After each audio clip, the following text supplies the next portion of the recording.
Friends, क्या आपने कभी सोचा है कि स्टॉक मार्केट में इतने ज़्यादा मात्रा में करोड़ों रुपए कहाँ से आते हैं? कौन यहाँ पर रोज शेयरों की ट्रेडिंग करता है, बाय और सेल करता रहता है?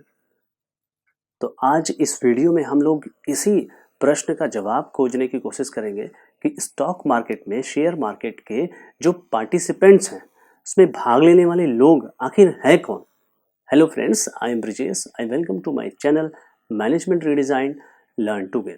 स्टॉक मार्केट में ओवरऑल 4 कैटेगरीज में पार्टिसिपेंट्स हैं।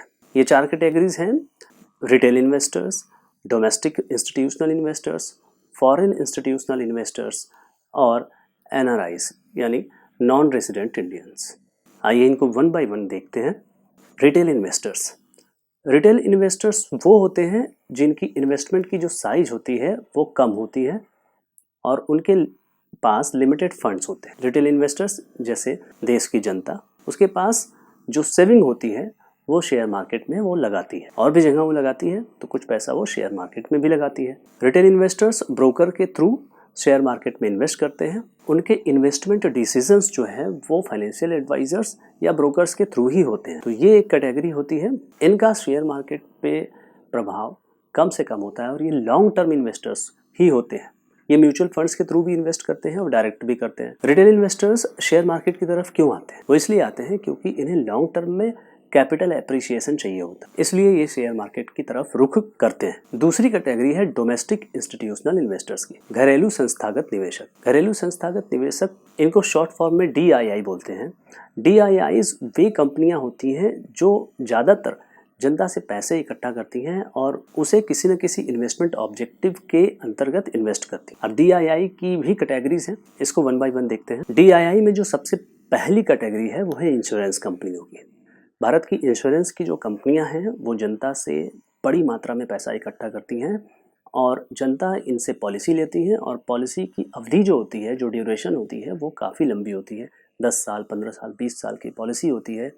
उस दौरान जो इन्वेस्टर्स होती है अपनी पॉलिसी में सालाना आधार पे या हाफ ईयरली या क्वार्टरली बेसिस पे प्रीमियम जमा करता है। इस तरह से काफ़ी बड़ी रकम इंश्योरेंस कंपनियों के पास हो जाती है और वो इस रकम को शेयर मार्केट में भी इन्वेस्ट करती है। कंपनी जैसे कि life insurance corporation of India, ICICI prudential या इस तरह की कई सारी कंपनियां हैं जो कि इंश्योरेंस के जो पैसे होते हैं, पॉलिसी होल्डर्स के जो पैसे होते हैं, उसका इन्वेस्टमेंट शेयर मार्केट में भी करती है। दूसरी कैटेगरी जो DII की है वो है म्यूचुअल फंड्स। म्यूचुअल फंड्स कंपनियां इन्वेस्टमेंट ऑब्जेक्टिव्स के बेसिस पे पब्लिक से पैसा इकट्ठा करती हैं और on the basis of investment objective they invest in stock market. For example, अगर उन्होंने कहा कि वो स्मॉल कैप कंपनियों में इन्वेस्टमेंट करेंगी आपके पैसे का, तो जब पैसा इकट्ठा हो जाएगा तो वो उसे स्मॉल कैप कंपनियों में इन्वेस्ट करें। उसी तरह से अगर उन्होंने ये कहा कि वो देश की बड़ी कंपनियों में पैसा लगाने वाली हैं, तो वो देश की लार्ज कैप कंपनियों में पैसा इन्वेस्ट करेंगे। इस तरह से म्यूचुअल फंड्स का भी पैसा यहाँ पे शेयर मार्केट में आएगा। तीसरी जो कैटेगरी है वो है बैंक्स एंड फाइनेंशियल इंस्टीट्यूशंस की। बैंक्स भी पब्लिक से डिपॉजिट अट्रैक्ट करते हैं और उसको लोन देते हैं या फिर वो उसे डिपॉजिट भी करते हैं। पब्लिक के डिपॉजिट के पैसे का काफी बड़ा हिस्सा शेयर मार्केट में इन्वेस्ट होता है। चौथी कैटेगरी DII की पेंशन फंड्स है। हम जैसा कि जानते हैं कि बहुत सारे लोग जॉब करते हैं और उनका पेंशन से रिलेटेड कोई ना कोई अकाउंट चल रहा होता है, जैसे न्यू पेंशन स्कीम हो गई या एम्प्लॉय प्रोविडेंट फंड है या प्रोविडेंट फंड है, नॉर्मल प्रोविडेंट फंड भी है। तो वहाँ पे जनता अपना काफी पैसा इन्वेस्ट करती है ताकि उसे कुछ पैसा रिटायरमेंट के समय मिल जाए। तो ये जो पैसा है ये पेंशन फंड्स जो है मैनेज करते हैं। जैसे एम्प्लॉय प्रोविडेंट फंड वो government of India labour department, उसको मिनिस्ट्री ऑफ लेबर मैनेज करता है। अब ये लार्ज जो सम है जो इकट्ठा हो जाता है, इसको भी, इसमें से भी कुछ पैसा शेयर मार्केट में इन्वेस्ट किया जाता है ताकि जनता को, जो इसके कंट्रीब्यूटर्स हैं, उनको अच्छा रिटर्न लॉन्ग टर्म में दिया जा सके। तो ये 4 ब्रॉडर कैटेगरीज DIIs की हैं जो शेयर मार्केट के एक इम्पॉर्टेंट पार्टिसिपेंट्स हैं। तीसरी जो कैटेगरी है वो है फॉरेन इंस्टीट्यूशनल इन्वेस्टर्स की, यानी FIIs।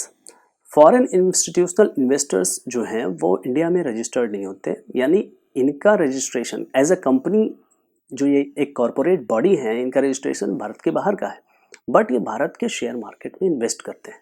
With permission they invest in Indian share market. इनके द्वारा जो इन्वेस्टमेंट किया जाता है वो भारतीय क्या, बहुत सारे मार्केट की एक दशा और दिशा तय करता है। जैसे अभी मार्केट में जो तेजी है वो ये कहा जा रहा है कि FIIs इसमें काफ़ी ज़्यादा पैसा इन्फ्यूज़ कर रहे हैं, इस वजह से मार्केट में इतनी ज़्यादा तेजी है।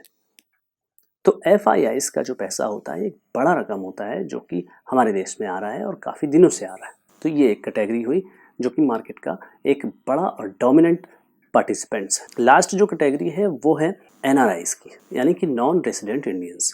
ये इंडियन ओरिजिन होते हैं, भारतीय मूल के होते हैं, लेकिन ये बाहर जाकर के अपने आप को सेटल किए हुए हैं, but they also invest in Indian share market to get higher returns.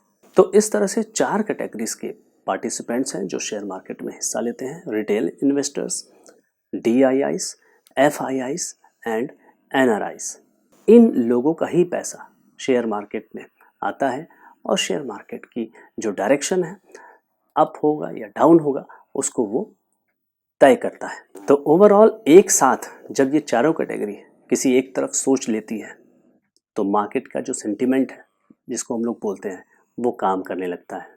Majority of people in the market from these 4 categories जिस तरफ वो सोचेगी वही मार्केट का सेंटिमेंट हो जाता है। ये चारों ही कैटेगरीज में से DIIs, FIIs को स्ट्रिक्ट रेगुलेशन के साथ शेयर मार्केट का पार्टिसिपेंट बनाया गया है और सेबी इन्हें रेगुलेट करता है। तो फ्रेंड्स, आज के इस वीडियो में हम लोगों ने जाना कि स्टॉक मार्केट या शेयर मार्केट के पार्टिसिपेंट्स कौन कौन हैं। अगर आपको ये इन्फॉर्मेशन वैल्यूएबल लगी हो तो इस वीडियो को शेयर करना ना भूलिए और इस चैनल को सब्सक्राइब जरूर करें। कोई भी डाउट हो तो कमेंट बॉक्स में लिखना ना भूलिए। Thank you so much.